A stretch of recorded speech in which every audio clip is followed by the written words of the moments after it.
کہ بلوچستان کے اندر جو سیکیورٹی قافلے تھے انہیں نشانہ بنایا جاتا تھا، نہتے لوگوں کو نشانہ بنایا جاتا تھا، لیکن اب نئے انداز میں جو واردات ڈالی جا رہی ہے وہ یہ ہے کہ جو بڑے بڑے جو ٹرکس ہیں، کنٹینرز ہیں، جو مال بردار گاڑیاں جن کو آپ کہتے ہیں وہ لے کر جاتے ہیں، جن کے اندر کھانے پینے کا سامان ہو سکتا ہے، جن کے اندر قیمتی معدنیات ہو سکتے ہیں، جن کے اندر کوئلہ ہو سکتا ہے، اس قسم کے جو بڑے بڑے کنٹینرز یا ٹرکس ہوتے ہیں جو ایک صوبے سے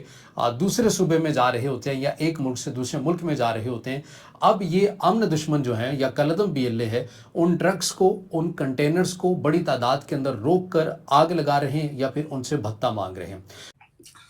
چیمہ صاحب، آج جو اٹامک آپ کے پاس ایسٹس کی بات کر رہے ہیں، میرا خیال ہے آپ کی آج سروائیول جو ہے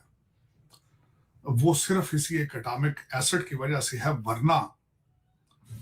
آپ میں بنگلہ دیش میں، افغانستان میں کوئی فرق نہیں ہونا تھا آج۔ کہ پاکستان کے ساتھ وہ کرو جو انڈیا چاہتا ہے۔ ایک نئے انداز میں جنگ کو مسلط کیا گیا ہے یا کیا جا رہا ہے، جس کے اندر یہ جتنے بھی جو پرائیویٹ کمپنیز ہیں جن کے ٹرکس ہوتے ہیں، جن کے کنٹینرز ہوتے ہیں، کارگو ٹرکس ہوتے ہیں، انہیں فی الحال اس سطح کے اوپر نشانہ بنایا جا رہا ہے جو ملک کے اندر تجارت کر رہے ہیں، یعنی بلوچستان سے نکلتے ہیں تو کسی اور صوبے میں جا رہے ہیں۔ یہ فی الحال ملک کے اندرونی سطح کے اوپر ایسے واقعات یا ایسے ٹرکس کو نشانہ اس لیے بنایا جا رہا ہے تاکہ ان بڑی بڑی کمپنیز کو بھی پیغام دیا جا سکے کہ اگر آپ نے بلوچستان کے اندر سے، بلوچستان کے روٹس کو استعمال کر کے ایران یا ایران کے ذریعے آپ سینٹرل ایشیا تک جاتے ہیں یا پھر چائنا سے ہو کر آپ سینٹرل ایشیا تک جاتے ہیں، تو پھر ہم آپ کے بھی جو بڑے بڑے کنٹینرز ہیں، ظاہر ہے ان کی مائلیج اس سے کہیں زیادہ ہوگی، کیونکہ ان کے اندر تو فریز کرنے کا ایک پورا ایک سسٹم بنا ہوتا ہے ان کارگو ٹرکس کے اندر، کنٹینرز کے اندر، تو ہم انہیں بھی جو ہے وہ نشانہ بنا سکتے ہیں یا انہیں بھی جلائیں گے۔ تو اب اس کے بعد جو behind all this what is going on in India، یہ جو آئیڈیاز ہیں یہ دوول صاحب کی طرف سے آتے ہیں۔ بیتے کچھ سالوں سے بی ایل اے ہر روز پاکستان کو نقصان پہنچا رہا ہے۔ حال ہی میں 2 دن پہلے بی ایل اے نے کوئٹہ سے گزرتی ہوئی ایک ٹرین کو اڑا دیا جس میں پاک فوج پرسنلز اپنی فیملی کے ساتھ عید منانے جا رہے تھے۔ اس موقع پر بی ایل اے نے پاکستانی ریاست اور فوجی فاؤنڈیشن کو ایک بہترین قربانی پیشکش کی اور اس کے حوالے سے ایک سندیشہ بھی پہنچایا کہ بی ایل اے پاکستانی ریاست کو ہر حال میں بیک فٹ پر لا کر ہی چھوڑے گا۔ اس دھماکے میں تقریباً 25 سے 30 لوگوں نے اپنی جان گنوائی۔ بی ایل اے کوئی ٹیررسٹ گروپ نہیں بلکہ پاکستان کا ایتھنک گروپ کے پرتی نیگلیجنس کا ہی رزلٹ ہے۔ جس پرکار آزادی سے ہی پاکستانی پنجابی پورے اسٹیٹ کو کنٹرول کرتے آ رہے ہیں، بنگلہ دیش بننے کا بھی مکھیہ کارن یہی تھا، کیونکہ پاکستانی پنجابی بنگالیوں کو بھی بلوچیوں اور سندھیوں کی طرح ٹریٹ کرتے تھے۔ رزلٹ بنگلہ دیش کا جنم ہوا جس میں انہیں پاکستان سے انڈیپینڈنس دلانے میں بھارت کا بہت بڑا یوگدان رہا، چاہے وہ اس یوگدان کو بھول گئے ہوں، لیکن سچ چھپا ہی نہیں چھپتا۔ بی ایل اے کی مجید بریگیڈ جو کہ سوسائڈ بومبنگ کے لیے جانی جاتی ہے، وہ آئے دن پاک آرمی، پولیس اور چائنیز سٹیزنز کو ٹارگٹ بناتی ہے، کیونکہ پاکستان پرو پنجابی گورنمنٹ چائنا کے ساتھ مل کر سی پیک یعنی چائنا پاکستان اکنامک کوریڈور بنا رہی ہے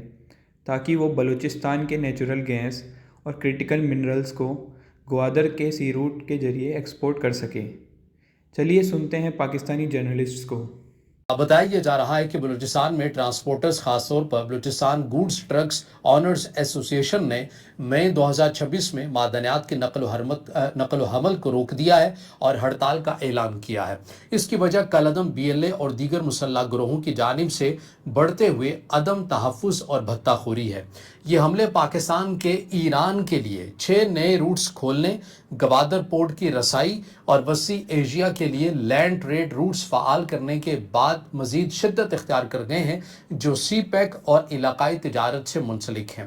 اب عام طور پر بھاری مال بردار truck, heavy duty transport trucks, معدنیات لے جانے والے ٹریلرز اور کارگو ٹرک، یہ عام طور پر 10 سے 20 ٹن یا اس سے زیادہ کی صلاحیت کے حامل ہوتے ہیں۔ زیادہ تر کرومائٹ، ماربل، کوئلہ، قدرتی پتھر اور دیگر معدنیات، بعض اوقات عام سامان بھی شامل ہوتا ہے۔ کالعدم بی ایل اے انہیں قومی وسائل کی لوٹ مار قرار دیتا ہے اور سی پیک گوادر سے منسلک تجارت کو نشانہ بناتا ہے۔ حالیہ ہفتوں ماہ میں متعدد واقعات رپورٹ ہوئے ہیں جس کے اندر ہمیں یہ پتہ چلتا ہے کہ کتنے ٹرکس کو جلایا گیا ہے۔ ایک حالیہ دور میں تقریباً 1 درجن یعنی کہ 12 ٹرکس کو نشانہ بنایا جا چکا ہے، جن میں سے 8 مکمل طور پر جلا دیے گئے جبکہ باقی کے ٹائر پھاڑے گئے اور شدید نقصان ہوا۔ کچھ رپورٹس میں 35 سے زائد کارگو ٹرکس کے جلانے کا ذکر بھی ملتا ہے، یعنی کہ ایک رپورٹ میں 12 ٹرکس کا مل رہا ہے تو ایک رپورٹ میں یہ مل رہا ہے کہ 35 کے قریب جو کارگو ٹرکس ہیں ان کو جلایا گیا ہے۔ اب یہ کن کن علاقوں کے اندر زیادہ واقعات اس قسم کے رونما ہو رہے ہیں، اس حوالے سے خبر یا ڈیٹا کیا کہتا ہے؟ اس میں بتایا جا رہا ہے کہ خاران کے اندر واقعات زیادہ رپورٹ کیے جا رہے ہیں، مستوں کے اندر کیے جا رہے ہیں، واشق کے اندر کیے جا رہے ہیں، خزدار کے اندر کیے جا رہے ہیں، زیارت کے اندر کیے جا رہے ہیں، اور ہرنائی کے اندر اس قسم کے جو واقعات ہیں یہ زیادہ رپورٹ ہو رہے ہیں، اور یہ حملے مسلسل ہیں اور مالی نقصان کروڑوں روپے کا ہو رہا ہے۔ اکثر ٹرک معدنیات لے جا رہے ہوتے ہیں، ان کی منزل عام طور پر پنجاب یا پاکستان کے